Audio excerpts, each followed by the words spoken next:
Hello guys, कैसे हैं आप सब। आप सबका स्वागत है मेरे YouTube channel CTET teaching point पर।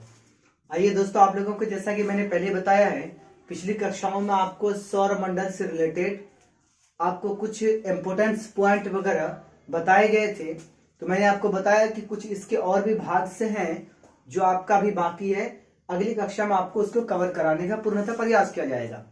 तो आइए आज आप लोगों के सामने सौर परिवार से रिलेटेड ही कुछ कक्षा आपके सामने भी तैयार है, जो आपको एक एक करके समझना है। और समझने से पहले आपको एक चीज मैं बता दूं, और आपकी जो ये कक्षा है ये आपके लिए 1 से 2 नंबर को कवर कराने का पूर्णतः प्रयास करेगी। और मैं आपको बता दूं कि सिर्फ इसका स्क्रीनशॉट ले लेना आपके लिए काफी नहीं होगा।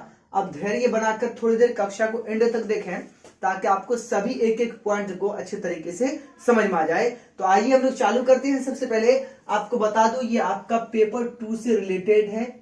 पेपर 2 से रिलेटेड है आपका है सामाजिक विज्ञान। जैसा कि आपको मैंने बताया कि आपको इसमें भूगोल, इतिहास, सिविक्स, इन सभी पेपर के आपको मैं यहाँ पर तैयारी कराने का प्रयास करूंगा। आपका सीटेट, आपका जो पेपर 2 सोशल साइंस पूछता है वो आपके एनसीईआरटी से कहां से पूछ ले ये तो कहने मुश्किल है, लेकिन जितनी भी इंपोर्टेंस पॉइंट है उन सबको मैं कवर कराने का प्रयास करता हूं। तो आइए सबसे पहले हम जानते हैं, कल हम लोगों ने पढ़ा था ग्रह के बारे में, आज हम लोग कुछ उपग्रह के बारे में जानते हैं। तो सबसे पहले हम लोग चंद्रमा के बारे में जानते हैं। आइए इनकी एक एक विशेषताओं को जानने का प्रयास करते हैं। कहते चंद्रमा पृथ्वी का केवल एकमात्र उपग्रह है। मतलब अगर आपसे पूछ ले कि पृथ्वी का एक उपग्रह है, क्या नाम है, तो याद रखिएगा चंद्रमा है जो पृथ्वी का उपग्रह है। कहता है चंद्रमा पृथ्वी का केवल एकमात्र उपग्रह है। पृथ्वी से चंद्रमा की दूरी याद रखिएगा कि पृथ्वी से चंद्रमा की दूरी कितना है, तो याद रख लीजिए आप इतना किलोमीटर। और उसके बाद मैं बता दूं अगला कि चंद्रमा पृथ्वी का सबसे निकट, याद रखिएगा पृथ्वी से चंद्रमा सबसे निकट क्या है, आकाशीय पिंड है। आकाशीय पिंड की अगर बात करें, अगर आपसे पूछ ले पृथ्वी का सबसे निकट आकाशीय पिंड कौन है, तो याद रखिएगा वो है चंद्रमा। अब इसका अगला जानते हैं हम लोग कि चंद्रमा पृथ्वी का एक चक्कर, अर्थात जिस तरीके से सूर्य का चक्कर लगाता है, इसी तरह पृथ्वी की हम बात करें तो पृथ्वी का जो चांद चक्कर लगाता है, ये एक चक्कर जब पूरा करता है इसका तो कितना समय लगता है, तो याद रखिएगा 27 दिन 7 घंटे और 48 मिनट। तो याद रखिएगा कि चंद्रमा को पृथ्वी का एक चक्कर पूरा करने में 27 दिन 7 घंटे और 48 मिनट का समय लगता है। चंद्रमा की सतह पर सबसे पहले, ये आपके लिए बहुत इंपॉर्टेंट है, इस पर आप वीवीआई लगाइएगा कि चंद्रमा की सतह पर सबसे पहला कदम नील आर्मस्ट्रॉन्ग, याद रखिएगा कि नील आर्मस्ट्रॉन्ग ने 21 जुलाई 1969 को रखा। याद रखिएगा क्या कि चंद्रमा, अगर आपसे पूछ ले कि चंद्रमा पर पहला कदम रखने वाला व्यक्ति कौन था, तो याद रखिएगा नील आर्मस्ट्रॉन्ग। अगर आपसे पूछ ले कि कब गया था वो, तो याद रखिएगा 21 जुलाई 1969 को गया था, पहला कदम रखा था। उसके बाद आपको बता दूं कि चंद्रमा के पास अपना प्रकाश नहीं है। ये तो बच्चे भी जानते हैं और आप लोग तो बखूबी जानते ही होंगे कि चंद्रमा के पास अपना प्रकाश नहीं। मैंने आपको पिछली कक्षा में बताया कि सूर्य और तारा, याद रखिएगा सूर्य और तारा के अलावा किसी के पास भी अपना प्रकाश, अपनी ऊष्मा नहीं है। इसी प्रकार चंद्रमा के पास भी अपना प्रकाश नहीं है, ये सूर्य की प्रकाश से चमकता है। कहता है चंद्रमा की परावर्तित, अर्थात जब सूर्य का प्रकाश चंद्रमा पर पहुंचता है, तो कहता है इसकी परावर्तित किरण प्रकाश पृथ्वी पर, मतलब परावर्तित प्रकाश या परावर्तित किरण बोलिए आप, सूर्य के द्वारा चंद्रमा पर पड़ने वाली प्रकाश जब परावर्तित होकर पृथ्वी पर आती है तो उसको कितना समय लगता है, तो याद रखिएगा कि 1 मिनट 25 सेकेंड में वो पहुंचता है। कहां पर, तो पृथ्वी पर। याद रखिएगा कि सूर्य के द्वारा चंद्रमा पर पड़ने वाले प्रकाश परावर्तित होकर पृथ्वी तक पहुंचने में कितना समय लगता है, तो याद रखिएगा कि 1 मिनट 25 सेकंड का समय लगता है। उम्मीद कि आप लोगों को आपके चंद्रमा से रिलेटेड सभी पॉइंट समझ में आए होंगे। आइए इसके बाद हम लोग जानने का प्रयास करते हैं पूछल तारे, इनके बारे में जानते हैं। पूछल तारे कहते किसे हैं? देखिए, पूछल तारे अर्थात धूमकेतु, याद रखिएगा। पूछल तारे अर्थात धूमकेतु चट्टान, बर्फ, धूल और गैस के बने आकाशीय पिंड होते हैं। याद रखिएगा कि किसका? चट्टान, बर्फ, धूल और गैस से बने क्या होते हैं? आकाशीय पिंड होते हैं। कहता है इनका सिर, आपको बता दूं इस तरीके का होता है ये कुछ। कहता है इनका सिर सूर्य की तरफ होता है। ये वाला भाग याद रखिएगा, ये वाला भाग किसकी तरफ होता है? ये वाला भाग सूर्य की तरफ होता है। और याद रखिएगा तथा पूंछ सूर्य से दूर बाहर की तरफ होता है। ये वाला भाग, ये वाला जो भाग है इसका पूंछ टाइप का, याद रखिएगा ये किधर? सूर्य से बाहर की ओर होता है, जो चमकता हुआ दिखाई देता है। अब याद रखिएगा जब सूर्य का प्रकाश इसके सर पे पड़ता है, इसकी प्रकाश कुछ परावर्तित होकर इसके पूंछ की ओर आती है, जिसकी वजह से इसका पूंछ क्या है? हमेशा चमकता हुआ दिखाई देता है। अब इस बार हम लोग जानते हैं, अगला पॉइंट है उल्का पिंड के बारे में। याद रखिएगा उल्का पिंड कहते किसे?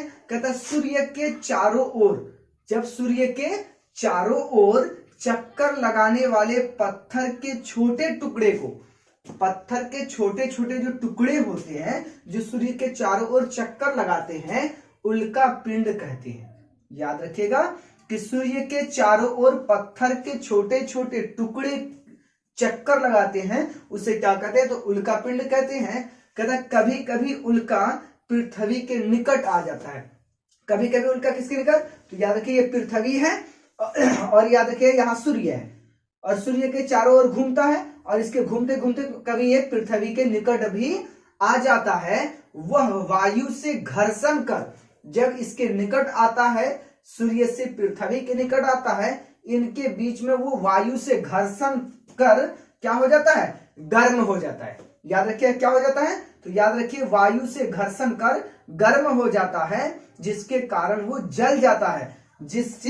जिसे आप क्या कहते हैं? अगर आपसे पूछ ले कि बताइए कि टूटता हुआ तारा किसे कहते हैं? टूटता हुआ तारा किसे कहते हैं? तो याद रखिएगा कि कुछ छोटे छोटे पत्थर के टुकड़े सूर्य का परिक्रमा करते हैं, जिसे हम उल्का पिंड कहते हैं। सूर्य के परिक्रमा के दौरान कभी कभी वो पृथ्वी के निकट आ जाता है, जिससे वायु में घर्षण होने की वजह से वो क्या हो जाता है?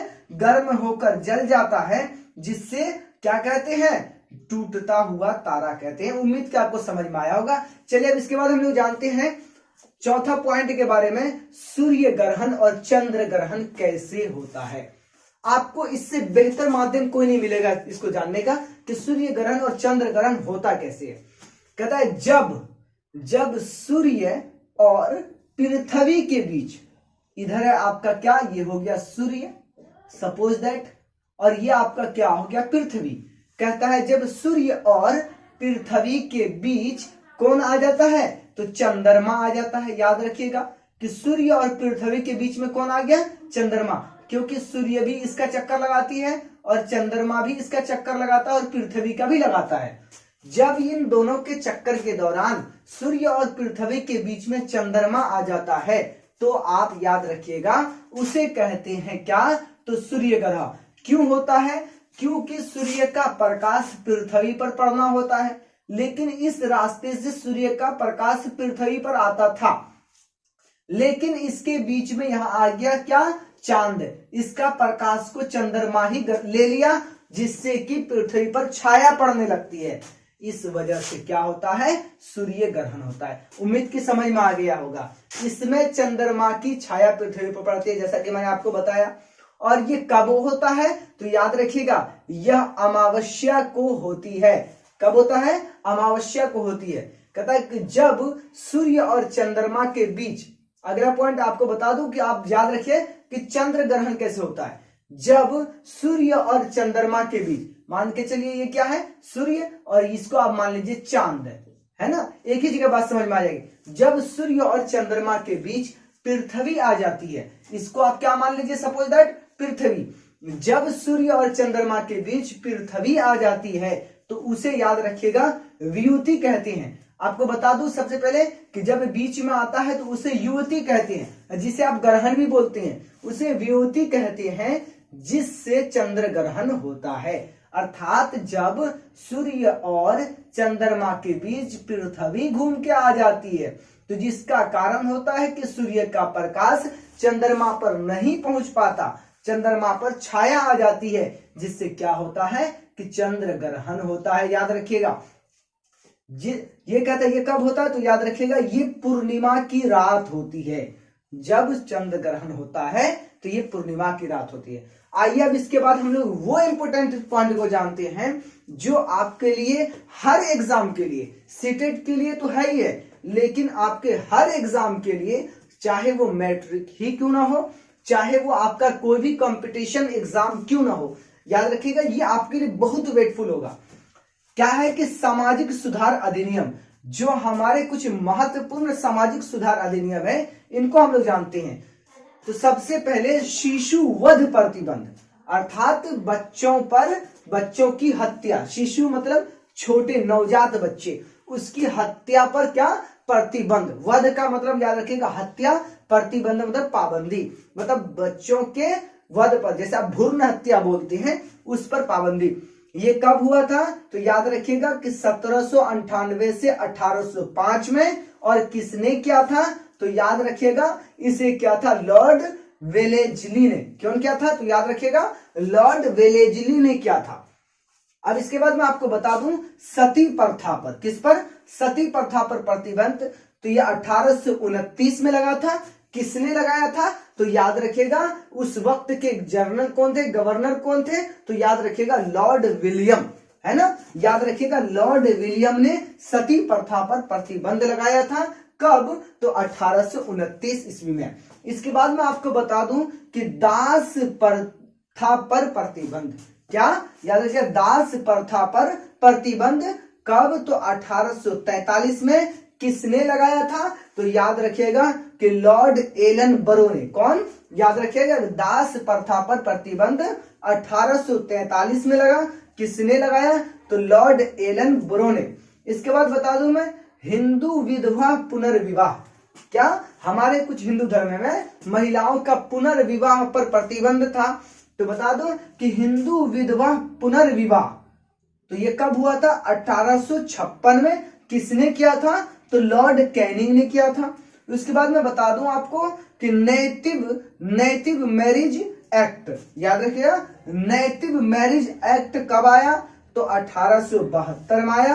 किसने लाया, तो याद रखिएगा नार्य कुकर ने, याद रखिएगा नार्य कुकर ने, याद रखिए। उसके बाद मैं आपको बता दूं कि शरद एक्ट, कौन सा एक्ट, याद रखिएगा शरद एक्ट आपका 1930 में आया था। और किसने लगाया था, तो याद रखिएगा कि लॉर्ड इरविन ने आपका शरद एक्ट लाया था 1930 ईस्वी में। ये आपके जितने भी सामाजिक सुधार अधिनियम थे, ये आपके लिए बहुत ही इंपोर्टेंट है, इसे जानना आपके लिए बहुत ही आवश्यक है। उम्मीद के सारा पॉइंट आप लोगों को समझ में आया होगा।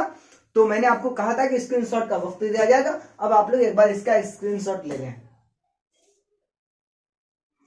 चलिए तो मिलते हैं फिर आप लोगों से नेक्स्ट वीडियो में, जब तक के लिए good bye, best of luck, जय हिंद।